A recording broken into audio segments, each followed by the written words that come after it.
뮤라 아야코가 쓴 빛 가운데로 걸어가면 이라는 에세이집을 여러분 혹시 보신 적이 있으신지 모르겠습니다. 그게 보면 뮤라 아야코 그 작가에게 보낸 편지가 소개되고 있는데요. 그 중에 두 사람이 보낸 편지를 제가 잠깐 말씀드리고자 합니다. 독자가 보낸 편지입니다. 저는 30세 주부입니다. 요즘 나는 산다는 것이 도대체 무엇인가 하는 의문을 갖게 되었습니다. 아침에 일어나 식사를 준비하고 남편을 직장에 보내고 아이를 유치원에 데리고 갑니다. 그 뒤에는 청소, 세탁, 쇼핑, 그리고 저녁 준비. 어느 날 저는 생각했습니다. 10년 후에도 20년 후에도 똑같은 나날을 보려고 있겠지. 같은 일을 되풀이하는 것만으로 늙어가는 나의 인생. 나는 과연 살아있다고 말할 수 있을까? 그런 생각을 했다는 거예요. 그 다음에 고3 학생이 뮤라 아야코에게 보낸 편지입니다. 저는 고교 3학년생입니다. 시험 공부에 쫓기고 있습니다. 아마 내년 이맘때면 이류 대학이나 삼류 대학에 다니고 있을 것이 틀림없습니다. 그리고 이류 삼류 회사에 취직해서 평생 사원으로 살겠지요. 우리 좀 좋아서 과장점으로 끝날 수도 있겠죠. 저와 결혼하는 여성은 어차피 사람들이 앗하고 놀랄 만한 여인도 아니고 그런 재혼도 아니어서 평범한 가정, 따블한 가정을 이룰 것입니다. 그래야 저와 비슷한 그렇고 그런 두세 아이들이 태어나 나와 같은 코스를 더듬게 될 것입니다. 내가 정년을 맞으면 아이들은 이제 나를 거추장스러운 사람으로 취급할 테지요. 이렇게 생각해 보면 살고 있다는 것이 도대체 무엇인가 알 수 없다는 생각이 듭니다. 여러분은 어떻게 살고 있습니까? 여러분은 지금 하는 일들을 통해서 삶의 의미와 기쁨을 누리고 있습니까? 아니면 마지못해 그냥 매일의 일상 속에 끌려다니는 삶을 살고 있지는 않습니까? 정신없이 분주하게 일하다가 가끔 여행 다니고 정신없이 일하다가 쇼핑하고 영화 보고 외식하고 친구 만나고 그렇게 세월을 보내고 있지는 않습니까? 정말 우리는 어떻게 살아야 의미가 있을까? 정말 우리는 어떻게 살아야 우리의 죽음이 헛되지 않을까? 고민을 하지 않을 수가 없습니다. 우리는 이런 질문을 가지고 오늘 말씀을 함께 살펴보고자 합니다. 바울은 이제 3차 선교 여행을 마무리하면서 예루살렘으로 가고 있습니다. 바울은 자신의 비전을 이렇게 말한 적이 있습니다. 로마도 보아야 하리라. 어마어마한 말씀이었죠. 로마도 보아야 하리라. 그리고 바울은 로마에 있는 성도들에게 들렀다가 스페인으로 가겠다. 그 당시 땅끝이 스페인이었습니다. 스페인으로 가겠다라고 말했죠. 그는 여전히 해야 할 일들이 많았습니다. 그런데 여기에서 우리는 한 가지 질문이 생깁니다. 땅끝까지 복음을 전하는 비전을 가졌던 바울이 왜 굳이 예루살렘으로 가려고 하는가? 로마서 15장 25절에서 28절을 읽어보면 성도를 섬기는 일로 간다라고 말하고 있습니다. 여기서 섬긴다는 말이 무슨 말일까요? 연보를 전달하는 겁니다. 연보라는 것은 구제금을 말하는데 여러 교회들에게서 모은 구제금을 그들에게 전달하기 위해서 간다라고 말합니다. 예루살렘 교회가 스데반의 핍박으로 인해 온 땅으로 흩어졌습니다. 흩어진 성도들이 곳곳에서 복음을 전합니다. 그래서 사마리아에도 교회가 세워지고 안디옥에도 교회가 세워졌습니다. 그리고 예루살렘에서 파송한 선교사 바나바가 안디옥에서 사역을 하다가 바울을 데리고 와서 함께 양육을 합니다.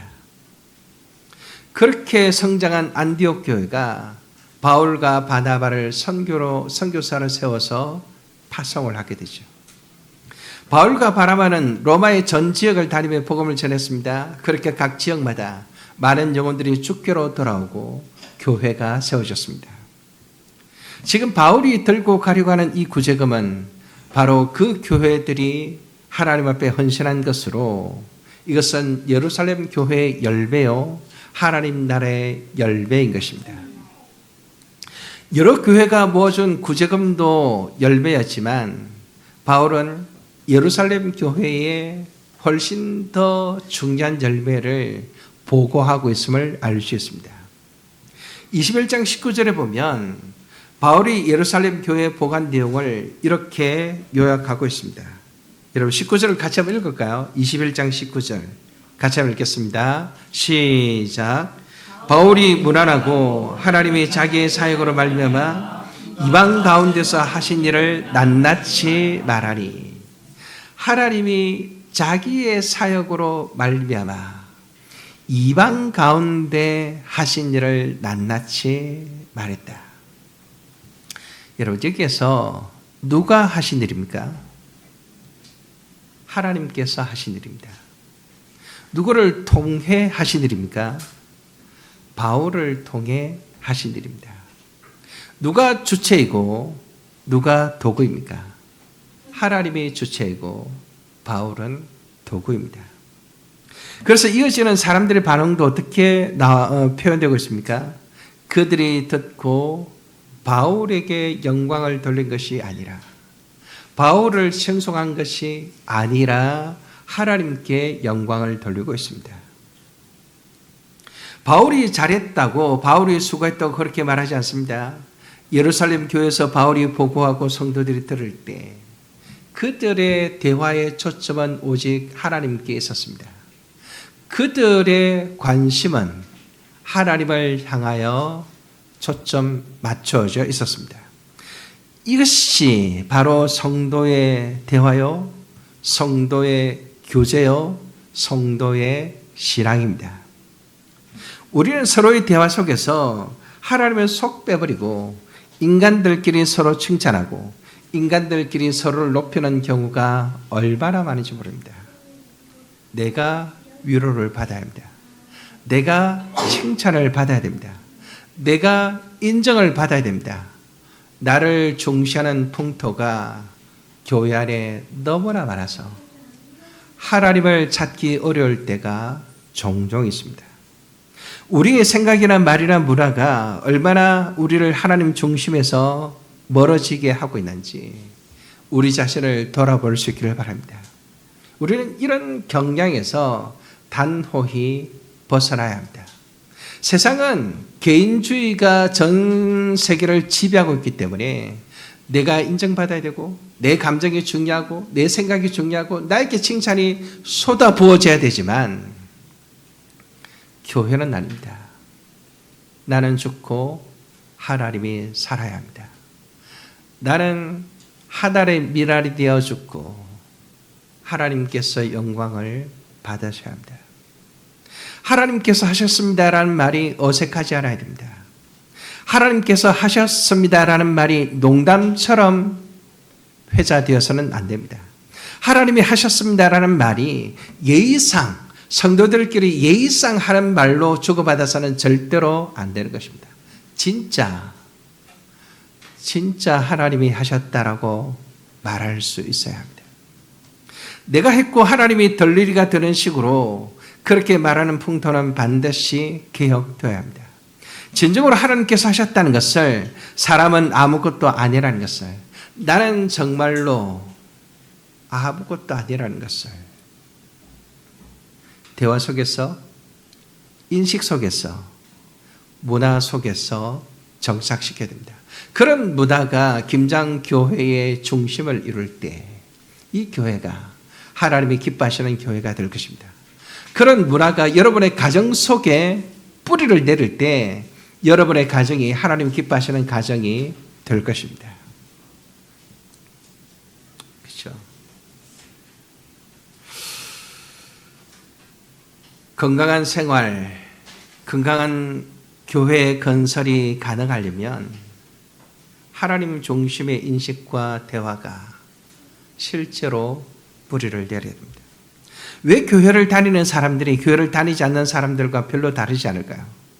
예수님을 믿는다고 말하면서도 인간 중심의 말과 생각과 삶에서 벗어나지 못하기 때문에, 세상 사람들이 교회를 와도 별로 매력이 없어요. 교회를 와도 별로 충격이 없어요. 교회를 와도 별로 다를 바가 없어요. 왜 그럴까요? 이런 개인 중심의 문화가 교회 안에도 만연하기 때문입니다. 세상 사람들도 각 개개를 추앙하고 각 개개를 높이는데 급급한데 교회도 똑같다는 거죠. 하나님의 이름만 덜 먹일 뿐 문화는 똑같은 거예요. 그래서는 안 됩니다. 그렇죠?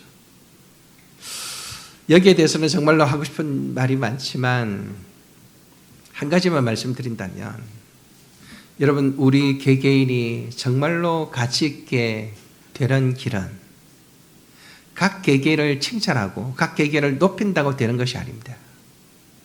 하나님 그분을 알고 하나님 그분 안에서 우리를 발견하게 될 때 그때 정말로 우리의 존재가 아름다워지는 것입니다.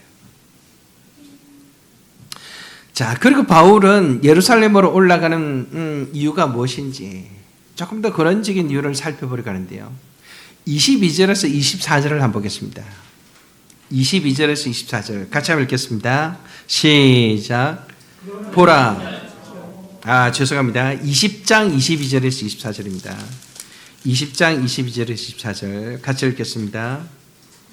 보라, 이제 나는 성령에 매여 예루살렘으로 가는데 거기서 무슨 일을 당하려는지 알지 못하느라. 오직 성령이 각 성에서 내게 증언하여 결박과 환난이 나를 기다린다 하시나. 내가 달려갈 길과 주 예수께 받은 사명 곧 하나님의 은혜의 복음을 증언하는 일을 마치려 하면은 나의 생명조차 조금도 귀한 것으로 여기지 아니하노라. 바울은 성령에 매여서 예루살렘으로 향하고 있습니다. 여러분, 여기에 매인다는 것은 강하게 묶인다는 뜻입니다.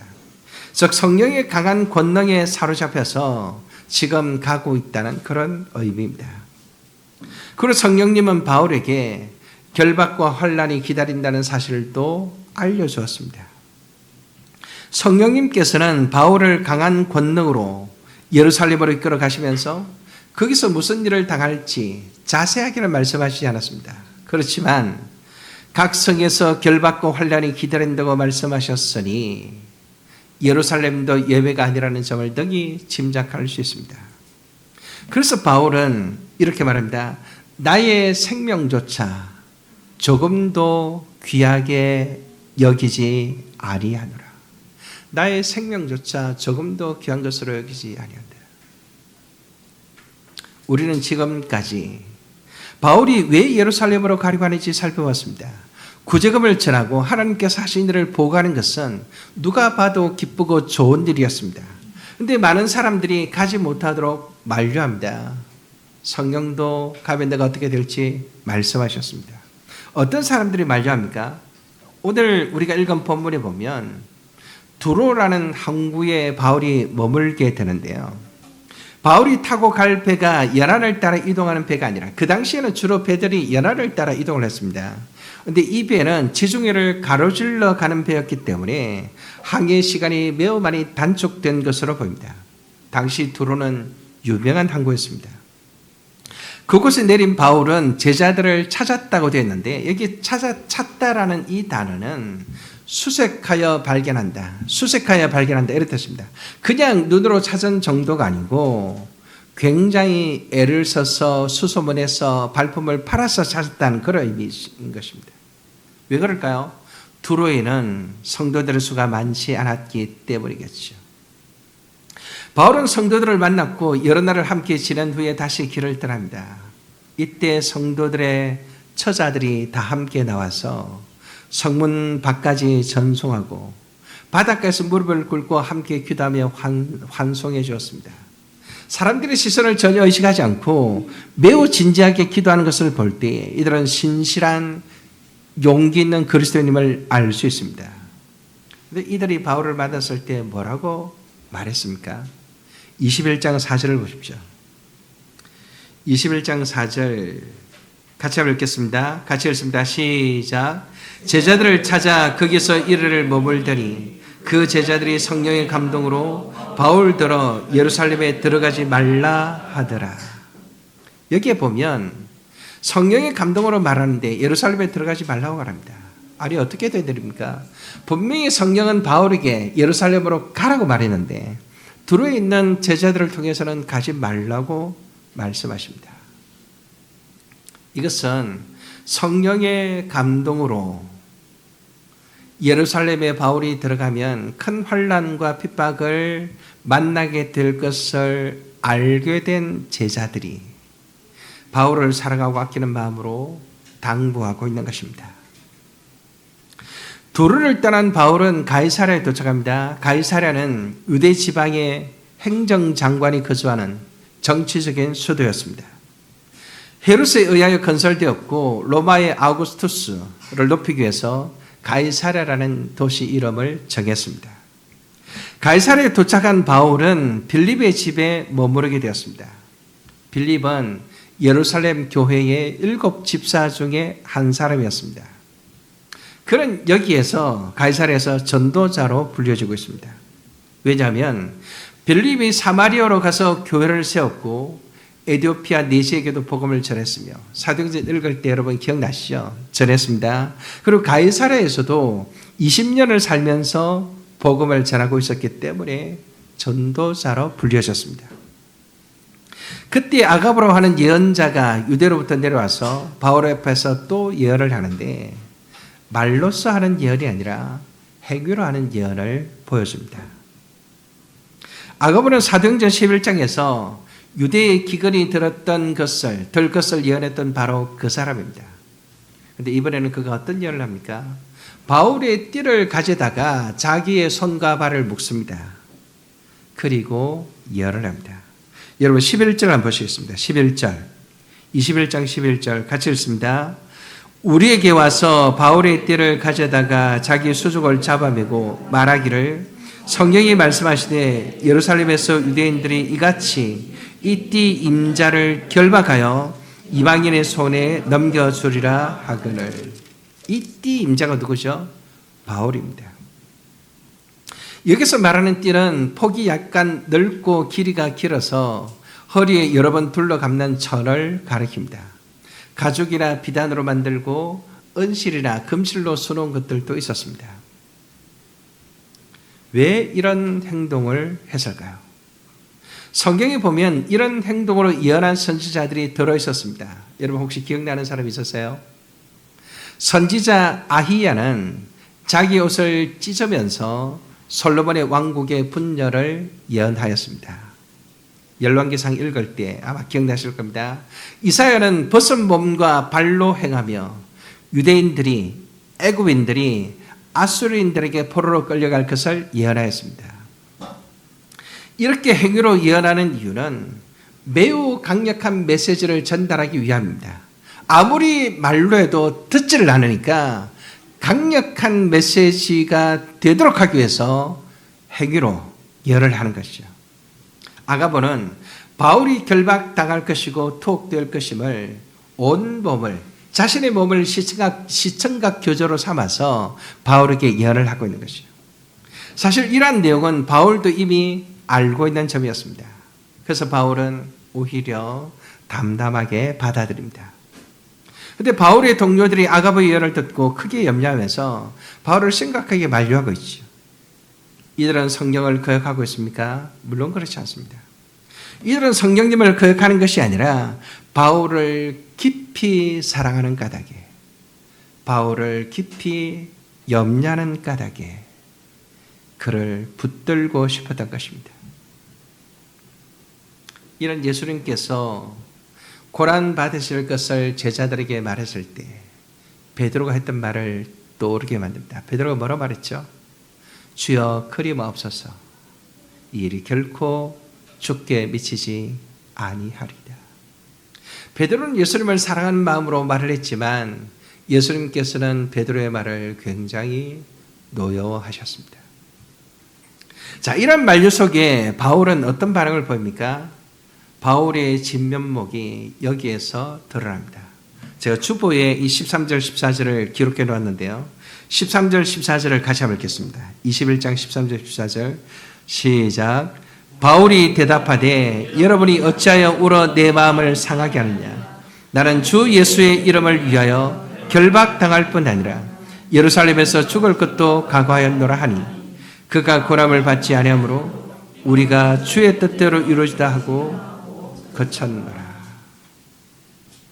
여기서 상하게 하다라는 동사는 두들겨 깨뜨린다는 뜻입니다. 그러니까 바울이 당할 고난이 그냥 약한 고난 정도가 아니고 굉장히 심각한 고난인 것을 알 수 있습니다. 이런 동력자들의 간곡한 만류가 바울의 마음을 완전히 두들겨 깨뜨릴 정도로 영향력이 있음을 보여줍니다.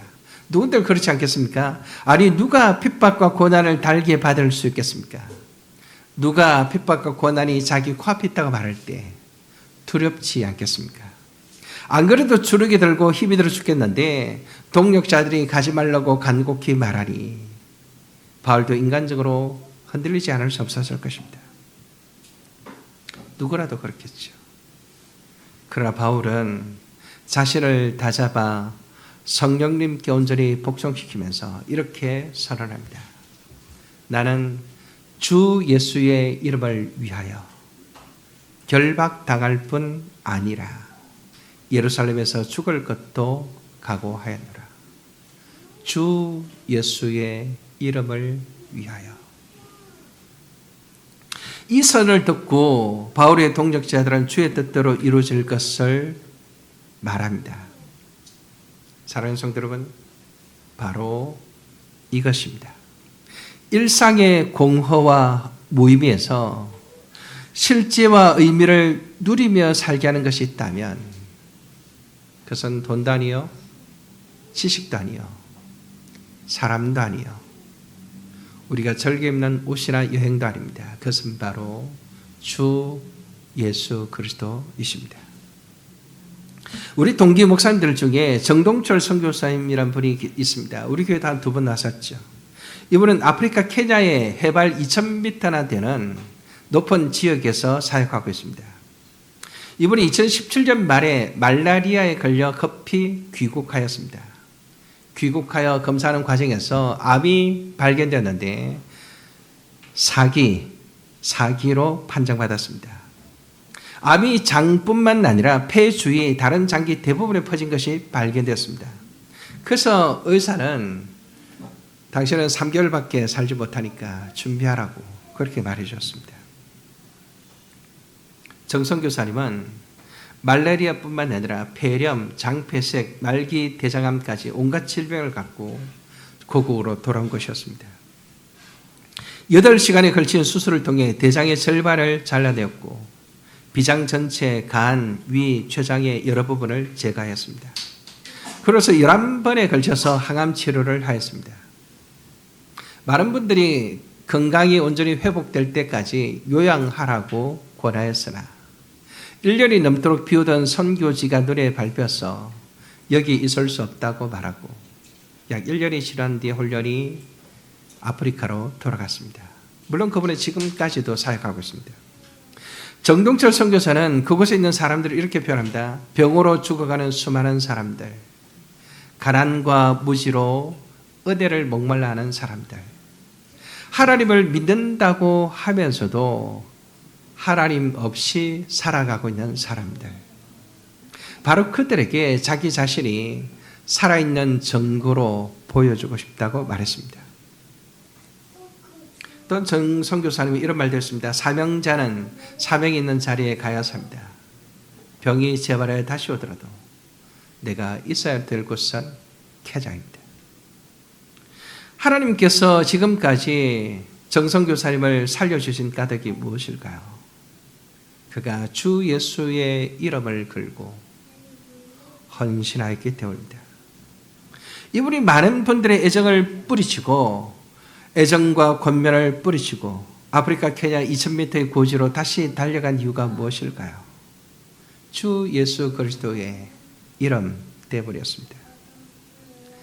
왜 그는 모든 것이 불타버린 그곳에서 그 뒤에 사고들이 또 있었습니다. 오글데없는 아이들을 붙들고 몸부림을 치고 있는 것일까요? 오직 주 예수의 이름 때문입니다. 저는 한 번씩 책상과 책장을 정리하곤 합니다. 정리할 때마다 지나간 삶의 흔적을 느끼곤 합니다. 이런저런 책도 만지작거리고 읽고 싶은 책은 많으나 세월이 손살같이 지나가는 것이죠. 파일에 꽂혀있는 기록들도 봅니다. 제가 세문학교에서 여기 주님의 보배교로 부임할 때는 파일 박스를 한 60박스 이상을 버렸습니다. 저는 평생 기독교 교육을 한다고 생각하고 어마어마한 자료를 봤는데 다 필요 없더라고요.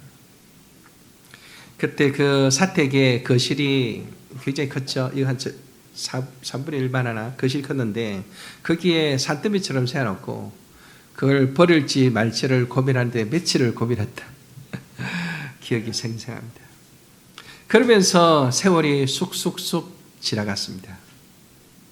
목양실에서 홀로 앉아 몇 시간을 걸고 있는데 나도 모르게 이런 질문이 머릿속을 스치고 지나갑니다. 어떤 질문일까요? 인생이란 과연 무엇인가? 내가 살아서 호흡하고 날마다 밥을 먹고 잠을 자고 사람들을 만나고 그게 뭔가? 우리 아버님이 돌아가신 지 이제 한 14년 됐는데 저희 아버님 나름대로 열심히 살았습니다. 미군 부대에서 인정을 받았고 포항제철 처음 시작할 때 선발 요원으로 시작했습니다. 우리 아버님 맨날 자랑하기를 나는 포항제철 포스코 입사번호 276번이다. 자랑하셨습니다. 그리고 포항에서 제일 큰 교회 포항제일교회 사무장으로 10년을 일하셨습니다. 너무나 아름답고 귀한 삶을 살았죠.